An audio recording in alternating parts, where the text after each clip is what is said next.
Mawepi. Hello and good day to you. My name is Pursel and I'm a member of the Iowa tribe of Kansas and Nebraska.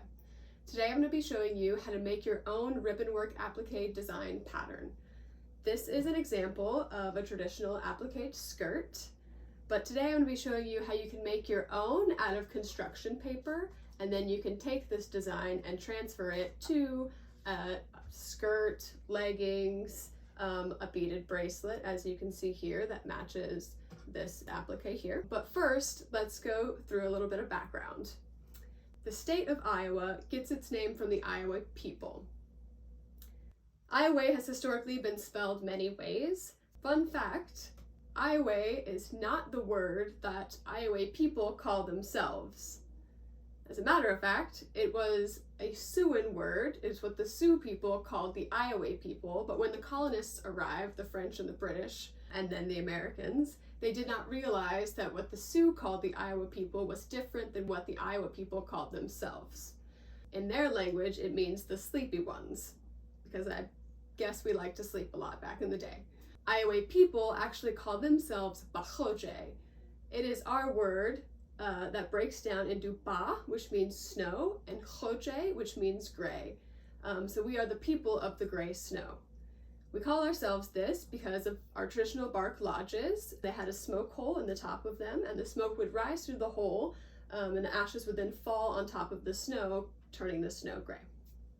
In the time that we lived in those lodges, we lived between the Missouri River and the Mississippi River in what is now mostly known as present-day Iowa. We lived there until we signed a series of treaties between 1805 and 1861 with the United States government that relocated the Iowa people to two different reservations. One is on the border of Kansas and Nebraska. That's the one that I'm a part of. The other Iowa tribe has a reservation in Oklahoma. Interestingly, the time period after we were moved to the reservations, while it was extremely challenging, it resulted in a period of high fashion for the Iowa people.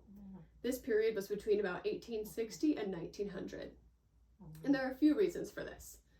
The fur trade, which had been going on for decades at this point, had demolished a lot of the fur. Colonists were also mass hunting things like bison and buffalo at the time, resulting in a shortage of those skins and furs. And natives were now put on new lands, new reservations, away from their homelands, which might have had different animals than they were used to in the first place. The second thing that happened is that trade cloth and seed beads became more available. So the trade cloth, and trade cloth is this fabric here, has bands at the bottom, usually 2, 3, or 5 bands. It is made of wool. This trade cloth was introduced, and that replaced a lot of the skins and furs that the Iowa people used to wear. In addition, other fabrics were introduced, like ribbon, and seed beads were introduced. So these new manufactured seed beads replaced beads that were made of bones, stones, and shells, and also porcupine quill work. The third thing that happened is other tribes were moved around with the Iowa tribe. So we were moved to a series of reservations before we ended up in the ones that we're at today, and sometimes other tribes would be moved alongside us. This resulted in tribes that had not had contact with each other before having contact. So we learned a lot of other tribes' traditions and practices. In addition, ribbon work was introduced to the Iowa people. Tribes like the Oto, Missouri, Ho-Chunk, and Osage share similar design aesthetics to the Iowa, often incorporating mirrored abstract floral designs. The reflected imagery represents the dualities of life, the above and below, the light and dark, the sun and the moon, male or female, which isn't to say that there's no in-between any of those binaries. After all, what is dusk and dawn, if not the period between night and day? The imagery is often derived from local plant life and personal clan affiliations. So in my tribe, there are 2 main clans. There are multiple other clans, but the 2 that are most prevalent are the bear and the buffalo. So you could see different examples of those animals in some of their appliqué or beadwork designs as well. Today I'll be showing you how to create your very own original designs. It's really important to come up with your own designs and not to use ones that you've seen in historical photographs or you've seen on other people's outfits, because a lot of these designs and patterns and color schemes come from people's families. The stories come from their family histories and they're passed on throughout that family for generations. A lot of natives, when they see their traditional family designs being put onto someone's contemporary artwork or a fashion statement or a product to sell, they view it as stealing their intellectual and cultural property.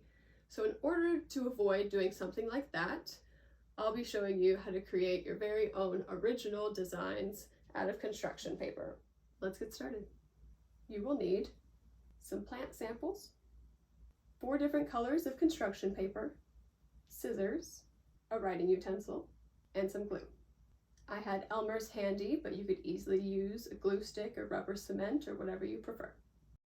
I picked a bunch of leaves from my backyard and from my garden, including oak, maple, clover, dandelion, sage, oregano. You can feel free to incorporate whatever plant life you want, including flowers, seeds, fruits, or any other small traceable objects that you find outdoors that inspires you.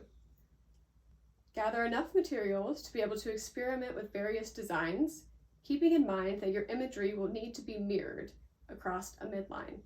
So it's best to grab multiples of each. These appliqué designs are not only mirrored from top to bottom, but they're mirrored from left to right. So you're going to want to start your design in the middle and then build outward from there. Then just play until you come up with a composition that you're happy with. I find it fun to create new interesting shapes by cutting the leaves in various ways. You can cut them in half, create holes in negative space, round out corners, or make geometric shapes like triangles and squares.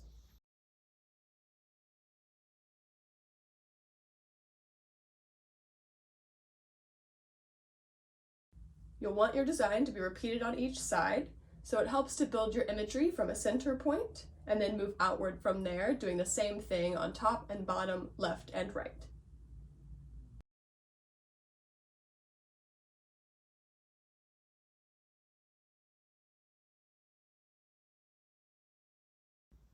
I started over multiple times before I found a design that I liked. Once I settled on one, I chose 4 different colors of construction paper. You're going to trace each of your leaves onto your paper and cut them out.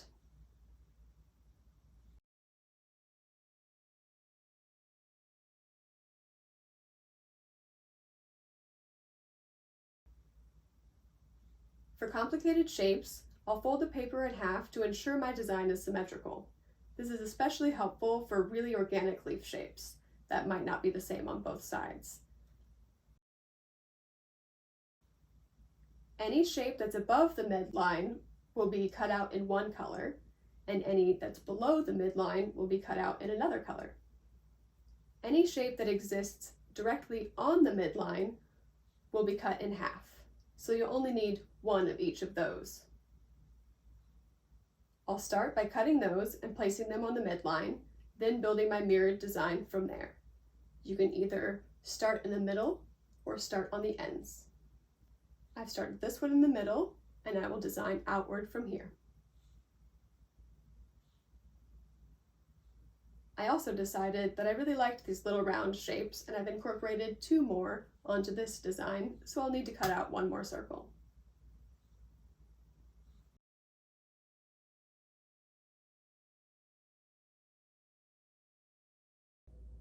The last thing you'll need to do is just glue all these pieces down. I think you got that from here, so I won't give you a tutorial on that. And there you have it. This is the design that I created. Let's try another one. I've shown you how to make a design out of plants, but what if it's winter time and there aren't a whole lot of plants outside to use? One thing that you could do is just go straight to your construction paper.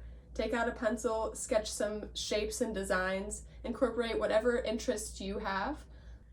If you're into football, create football shapes. You can also just look at different leaves and plants on the internet and then copy those.